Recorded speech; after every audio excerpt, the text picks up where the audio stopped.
Okay, welcome back, traders. It's John with Rain King LLC. This is actually a recording being made on Wednesday evening, January the 10th, 2024. The reason I'm making this video now is because I'm going to be headed to Houston on Thursday and Friday, and I'll be headed to the West Coast for the next week after that and starting in San Diego. So I wanted to get a video out. There's a lot going on in the market. Now, tomorrow is the CPI number, so I was a little hesitant to put out a video right before that report, but we'll just go forward with it and we'll share what we were seeing in the markets today. So as a reminder, the presentation is made by Rain King LLC, and I am an amateur individual growth stock investor, and I'm not affiliated with MarketSmith or IBD. So here's the agenda tonight. We're going to talk about our update on the January 1st 5 days. Then we're going to look at the S&P 500. Then I really want to get to the action of the leading stocks. And then we're going to look at the big eight. And we're going to look at those and say, are they a catalyst for this rally or are they a drag? And then we'll wrap up our summary. So let's dig into the first 5 days of January. You know, last week we talked about the Santa Claus rally, which actually was negative this year. We talked about some of the implications historically when Santa Claus doesn't come, but we now have the results of the first 5-day indicator for January, and it finished actually slightly negative. So you may ask yourself, well, what does that mean?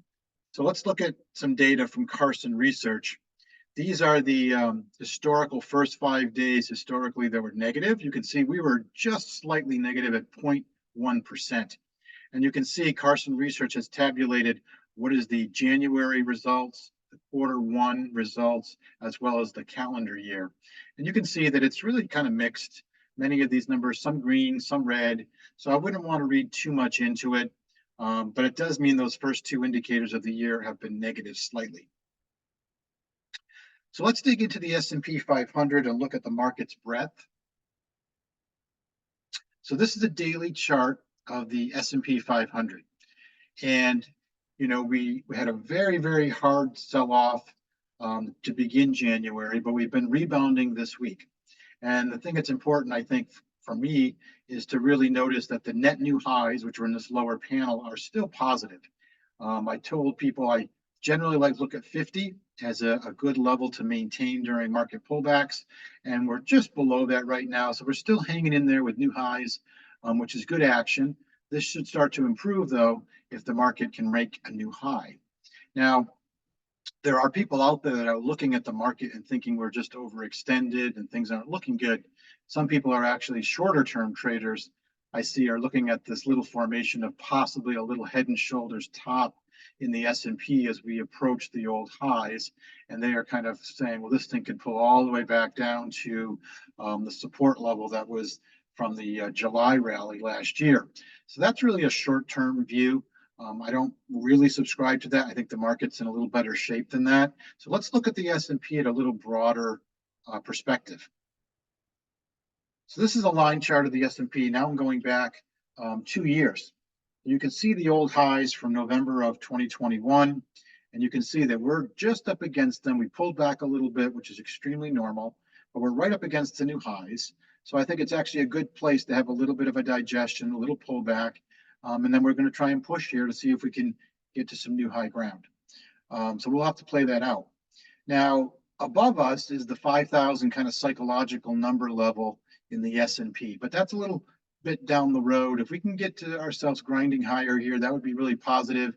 When we get closer to 5,000, I'll talk a little bit more about expectations around that particular level. Now, I want to really get into the action of the leaders. Now, we looked at the first week, and last week we talked about that the action looked fairly constructive. Pullbacks were on low volume. I've got a list here of some of the leading stocks. This is not all inclusive, but it's some of the leading stocks that we've been following and featuring in some of the videos. But what's important about this week is now that we're starting to rally, this is where the real true market leaders start to separate themselves from the pack. So these are definitely good stocks or strong stocks, but the true market leaders that are showing up now are really the ones that remain in blue. ServiceNow, Crowd, Pulte Home, Shopify, AMD, Nutanix.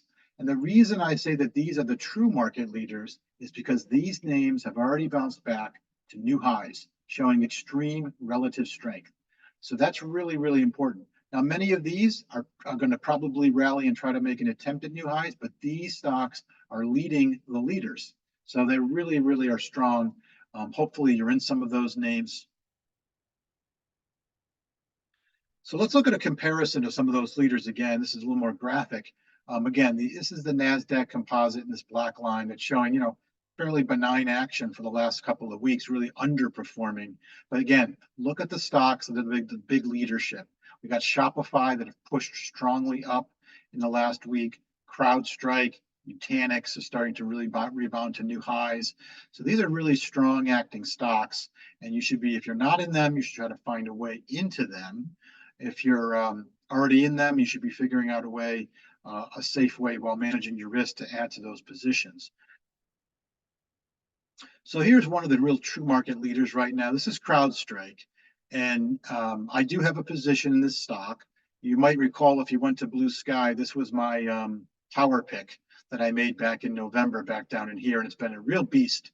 It's had an incredibly powerful week, 3 very, very powerful days with volume picking up. You notice that this is really textbook action. You can see as the stock pulled back here, the volume really dried up. And we only pulled back to the 20-day moving average. We didn't even get to the 50-day average where I was looking to add. It didn't give me the opportunity. And that's really how leaders act. They make it difficult to get into them. And then the strong volume push is really, really powerful as they move to new highs. So this stock looks really strong.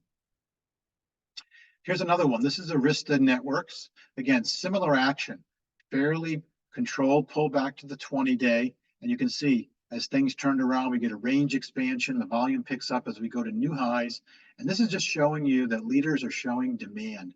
They're really bouncing very, very strongly and are leading the market. Last week, I showed you some weekly charts, and I said be looking at the pullbacks to the 10-week moving average. So here's an update. One of the stocks from last week was Palo Alto Networks, and I mentioned that this pullback was on very low volume, and you can see, look at the strong rebound in this stock this week. Very strong. You can see the relative strength line has already made it to new highs, which is really a great characteristic. And you'll notice that the volume is already picking up, and it's only Wednesday, so there's 2 more days of volume, but we're clearly going to eclipse the last 2 weeks. This is textbook action. I think CrowdStrike is really stronger in terms of how much gain it had, but Palo Alto is also very strong. The whole sector of cybersecurity has been strong. Here's Uber Technologies. Again, Uber pulled back to the 10-week moving average. You can see here we've got a nice bounce, and we're almost at new highs, really acting well. And here is Shopify. Shopify had a double bottom base. It broke out, came back to the pivot on benign volume, and we said it could be an opportunity to add. And then you can see on the bounce this week, we've actually pushed to new highs, and the relative strength line is at new highs. All great characteristics. I also have a position in Shopify. So let's get to the big 8. And really the question to ask is, the big 8 really a catalyst for the market right now, or are they a drag on the market right now? So let's go through these stocks. We're going to go through all 8 charts, and I'll show you some key levels, and we can see what's happening. This is NVIDIA. This is the strongest of the big 8 right now, and it really is a catalyst. You can see here, NVIDIA has been basing for quite a while, sandwiched between the $500 psychological price level, which was acting as resistance 1, 2, 3, 4, 5, almost 6 times.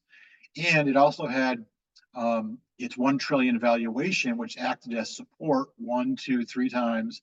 And then we had a high volume close from the big earnings day that we had back in August. And so you can see the pattern totally tightened up here. Actually, I think we had 3 weeks tight the last couple of weeks. And now we've blasted out of this on strong volume. So it's acting very, very, very well from the big 8. So it's a catalyst. Here's Meta Platforms. Also, this stock is at new highs on good volume. You can see here that it came out of a base after digesting for months, and now it's actually in an uptrend respecting the 20-day moving average. So Meta is a catalyst as well, carrying the market higher. Now, there are some drags in the big 8. This is Apple. There was reports this week about slowing iPhone sales. You can see Apple has been plagued by the 3 trillion level. We looked at this 4 or 5 months ago. 3 trillion is about the 194 level in the stock, and it got hung up there way back over here. Made a couple of attempts, and it still failed at that level again. And though it's come down, we had a gap down on the news. Then you can see that actually there was a high volume close in the chart at 181 and change that has actually acted as support. So maybe Apple can regather itself, but it's certainly been one of the weaker names and kind of dragging on the NASDAQ composite and the Qs. Another drag, I think, on the NASDAQ is Tesla. Tesla is underperforming. You can see the 50-day moving average has really gone sideways the last few months. It hasn't gone anywhere. And you can see this big high volume close day, high volume day is still acting as resistance. Stock tried to get through it a couple times here, tried here, got rejected, came back, got just above it and got rejected again. Now it's sandwiched between that and the 50-day moving average. So it's underperforming. It's not the strong stock in the index right now. That's a drag. Netflix is also, I would consider to be a drag. It had a nice run, and then it got kind of to the top of a base that it was forming, tried to break out, and it's run into the 500 psychological level where it has been rejected. Now, it hasn't fallen apart or anything, but it's kind of regathering itself. The 50-day is an uptrend. It could provide some support. So maybe you can set up, but at the moment, it's not helping the index in a big way. Here's Microsoft. Microsoft, I think, is acting really, really well. I think it's setting up. We had a great push out of this base, and then we went sideways into a nice consolidation, fairly sideways, as the 50-day moving average caught up to the stock. It kissed it here, and Microsoft has come in with some nice volume this week, and it looks poised to get to new highs. So Microsoft looks really pretty good at these levels. Google is our next name from the Big Eight. Again, I think Google is setting up pretty nicely. You can see the action a few months ago was fairly wide and loose, and then all the things have really started to tighten up a little bit here. You can see this tightening. We had a pull down to the 20-day moving average. It got some support there, and again, this week has been strong, and we're really going to attack some new highs in Google. So I think that's going to be a contributor to the NASDAQ and holding it together. Amazon is the eighth name in the group. And I think Amazon is also kind of setting up. It had some sloppy action. It finally got into a little bit of an uptrend. And it's come back down. It's touched the 50-day moving average, almost a little shakeout, straight down and straight up at the 50-day. Looks pretty good here in terms of could it potentially push higher, and that would help the whole market, the NASDAQ composite and the Qs, as well as consumer discretionary sector. So I think Amazon has the potential to really be a catalyst if it can get going here. So that's the Big Eight. Let's get into just a summary of everything we've talked about in the video. So the report card, we've been watching this pullback. We're seeing our first rally off of that nasty pullback we had last week. So what's happening? Well, again, we talked about the pullback from the highs from stocks were fairly normal after big run-ups, and we're going to watch this rally attempt closely to see if stocks can power their way to new highs. We've shared some of the strongest stocks in the market, but we want to watch and see if it gathers more steam and other stocks follow the leaders or we peter out. Key levels, the leaders are all seeming to resume their uptrends. So that's a good sign that someone got to key support levels like the 10-week moving average. That's a really positive thing. And the NASDAQ index itself, the 20-day moving average, we've recovered the 20-day moving average, which is a real positive for the index and keeping the power trend alive. So the net new highs and new lows, we looked at that. That is still constructive and very positive. It's if this rally is going to really have some legs off the pullback, we're going to see some improvement in the net new highs. So if we gain some steam in the rally, we want to see that improve. And the leading stocks. So we went through the leading stocks.